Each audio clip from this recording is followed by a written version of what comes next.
இந்த பொண்ணு அவ கிளாஸ்ல படிக்கிற இந்த அழகான பையனோட ஏழ்மைப்பட்ட நிலைமையை நினைச்சு ரொம்பவே ஃபீல் பண்றா. அந்த பையன் கிட்ட போட்டுக்கிறதுக்கு மாத்த யூனிஃபார்ம் கூட இல்லாததுனால இந்த பொண்ணே அவனுக்கு ஒரு யூனிஃபார்த்தையும் வாங்கி கொடுத்து கிஃப்டும் பண்றா. பட் அந்த பையனும் இதெல்லாம் பத்தி கேட்க, நீதான் நம்ம கிளாஸ்லயே நல்லா படிக்கிற பையன், அதனால இதை நான் உனக்கு கிஃப்டா கொடுக்கறதா வச்சுக்கோன்னு சொல்லி கொடுத்துருவா. இப்படியே 5 வருஷம் ஓடி போயிடுது. இந்த பொண்ணுமே தன்னுடைய சொந்த கால்ல ஒரு பார்லர் ஷாப்பையும் வச்சிருக்காங்க.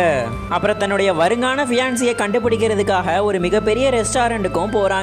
இந்த பொண்ணுடைய அழகுல மயங்கி அங்க இருக்கிற பசங்க எல்லாருமே இந்த பொண்ணு கிட்ட வந்து பேசுறாங்க. பட் இந்த பொண்ணுக்கு யாரையுமே பிடிக்கல.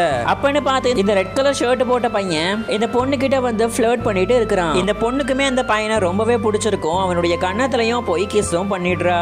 பட் இங்க நடக்கிற எல்லா விஷயங்களையும் நோட்டீஸ் பண்ண இந்த பொண்ணுடைய விரோதி பொண்ணு ஒண்ணு டக்குன்னு அவங்க மொபைல் போன்ல ஒரு லைவையும் ஆன் பண்ணி விட்டுட்டு இந்த நடக்கிற எல்லா விஷயத்தையும் எல்லா ஃபேன்ஸுக்கும் காட்டுறாங்க. இதை பார்த்து கோவப்பட்ட இந்த பையனும் சடனா எல்லாருக்கும் முன்னாடியும் அந்த லைவ் ஸ்ட்ரீம்ல இந்த பொண்ணுக்கு கிஸ்ஸும் பண்ணிடுறான். அடுத்த நாள் இந்த பையன் இந்த பொண்ணுடைய வீட்டுக்குமே போறான். இந்த பொண்ணு ஃபாலோ பண்ற எல்லா சப்ஸ்கிரைபர்ஸுக்கும் இவங்க 2 பேரும் ஜோடியா இருக்கிறது ரொம்பவே பிடிச்சிருக்கு. சோ எல்லாருமே இவங்களுக்கு பாசிட்டிவான கமெண்ட்ஸ் தான் சொல்லிட்டு இருக்காங்க.